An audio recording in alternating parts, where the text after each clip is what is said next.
En 1995, il n'y avait pas de Wi-Fi. Les gamins jouaient dehors et la vie privée existait encore. Lentement, le monde commençait à changer. Cette année-là, on se balade avec un Walkman pour écouter Shaggy, Oasis et Coolio, tandis que le jeune Tupac sort un album depuis sa cellule de prison. L'Afrique du Sud de Mandela remporte la Coupe du Monde de rugby, enterrant l'apartheid.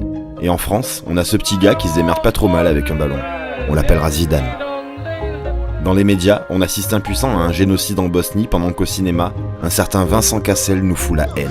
Seulement que tu parles comme ça, mec. Sur nos vieux écrans, Chirac est élu président et en profite pour faire des essais nucléaires en Polynésie, pendant que Mulder et Scully chassent les ovnis sur une petite chaîne qui commence à exploser, M6.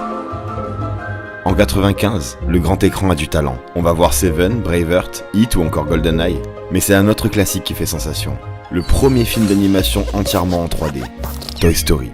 Vers l'infini et au-delà. Internet commence à arriver dans les foyers tandis que quelque part aux États-Unis, la première vente en ligne d'un objet se fait sur ce qui deviendra eBay. Windows lance Internet Explorer et Yahoo devient le site de toute une génération. Peu après, la petite librairie qui est Amazon vend un premier bouquin.